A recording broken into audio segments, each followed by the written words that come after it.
आदरणीय महानिरीक्षक police range Bharatpur IG Rahul Prakash ji, जिले के एसपी साहब और जितने भी पुलिस स्टाफ यहाँ पर बैठे हैं, एडिशनल एसपी साहब, डिप्टी साहब और इलाके से आए समस्त जिम्मेदार, सरपंच, पूर्व सरपंच। आज जो आईजी साहब ने भी बात कही कि ये मतदान को लेकर जो जागरूकता का अभियान है, इसको लेकर के पुलिस और मेवात के जो जिम्मेदार लोग हैं उन पे एक ऐसी चर्चा हो जाए कि जो ये मेवात क्षेत्र का नाम है वो बदनामी से रुक जाए, ये कलंक जो लगा हुआ है मेवात में ओलेक्स का, ये मिट जाए। जिम्मेदार साथियों, जब इस मंच से कोई आदमी बात करता है तो यहाँ कहना इतने बड़े अधिकारियों में, इतने समाज के सामने कोई बात दिल से जब निकलती है तो कहीं ना कहीं इंसान गलती भी कर देता है, उसके लिए माफी चाहता हूँ। मैं आपको इतना बताता हूँ कि लगभग 1990 से लेकर और आज सन 2023 है, 1990 से लेकर आज तक अखबारों में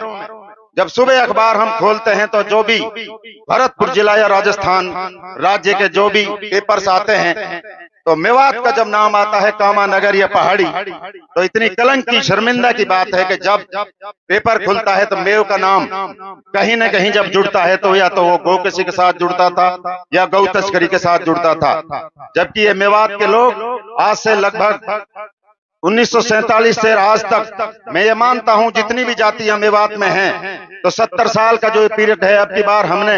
शायद 75वां स्वतंत्रता दिवस मनाया था, तो 75 साल के अंदर मेव जाति जो यहाँ पर बाहुल्य जाति बैठी है कि 75 साल के अंदर मेव समाज ने इस हिंदुस्तान में, इस राजस्थान में अपने समाज को निचले स्तर पे लाए हैं या मेव ऊपर के स्तर पे ले गए हैं। हमारे बुजुर्ग जिन्होंने इस धरती को चीर कर बैलों से हमारा पेट पाला था, आज इस कलंकित लोगों ने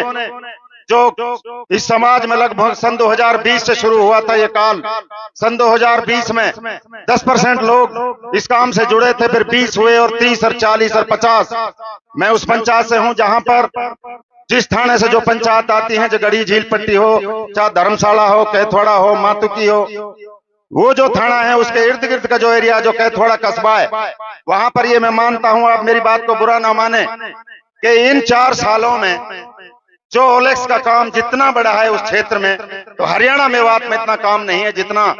ये पहाड़ी नगर इसमें जो ये काम हुआ है, बिल्कुल बहुत ज्यादा हुआ है। समाज की अगर बात करें तो इन लोगों ने समाज को इतना खोखला कर दिया, जो ये लोग ठगी कर रहे हैं, इन लोगों ने अपनी पड़ोस की लड़कियों को, मैं आपको ज्यादा नहीं बता सकता, पड़ोस की लड़कियों को, पड़ोसदार इज्जतदार लोगों को, लड़कियों को इन्होंने तक लिया और समाज में उनको गंदा कर दिया। आज समाज में कहीं कोई अगर मेव अगर 10 या 5 आदमी अगर कहीं अपनी लेके जाते हैं बात को, तो वहां पर भी इसी नजर से देखा जाता है कि ये मेवात के लोग हैं और ये उन लोगों के चाचा ताऊ और सरपंच हैं जो लोग इस हिंदुस्तान में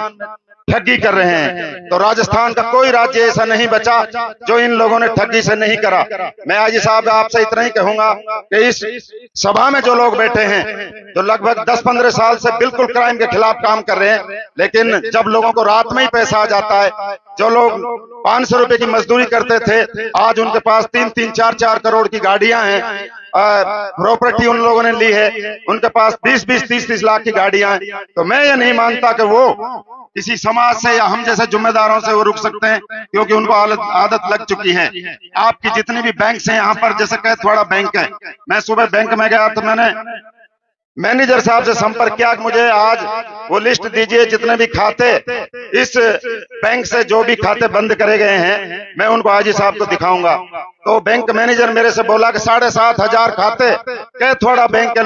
ब्लॉक हो चुके हैं, जिनमें कहीं ना कहीं ठगी का पैसा पहले आया था, इसलिए वो ब्लॉक हुए हैं। तो मैं बोला फिर वो किस तरह से उपलब्ध हो जाएंगे?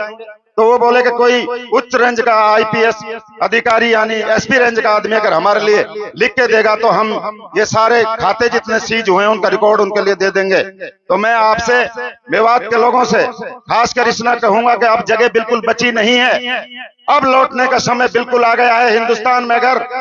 किसी भी क्षेत्र में, किसी चौराहे पर, किसी भी जगह,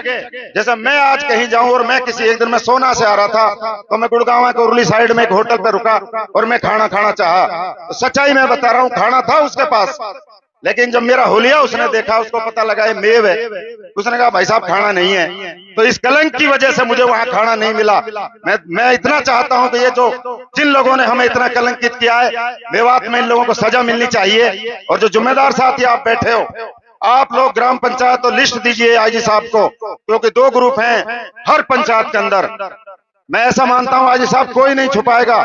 आप इनसे लिस्ट लीजिए ग्राम पंचायत में। आपकी पुलिस तो क्या काम कर ही रही है, लेकिन सरपंचों में से भी लीजिए कि भाई कौन आदमी आपकी पंचायत में काम करते हैं। तो दूसरा जो ग्रुप है, हारा हुआ या जीता हुआ, दोनों आपको लिस्ट देंगे। और मैं चाहता हूं कि ये अंत बिल्कुल ओलेक्स का होना चाहिए। हम जैसे सम्मानित लोग जो इस हिंदुस्तान में सम्मान के साथ जीना चाहते हैं, उनको इज्जत मिलनी चाहिए। मैं इन्हीं शब्दों के साथ जय हिंद जय भारत। साइबर अपराध हुए, आपने जब यहाँ कर देखा होगा तो तुलना की होगी, निश्चित रूप से आपके हृदय में वेदना हुई होगी कि ये जनता में अपराध क्यों बढ़ रहे हैं। हमारी जिम्मेदारी सबसे ज्यादा है, हम लोग हैं, हमारे बच्चे हैं, हमारे बच्चे इस अपराध में लिप्त हैं। लेकिन देखा यह गया है कि जिसके परिवार का भी लड़का या भतीजा इस काम को करने लग जाता है, कोई आगे चल करके ये नहीं कहता कि साहब मेरे बेटे को पकड़ के ले जाओ, ये साइबर अपराध कर रहा है।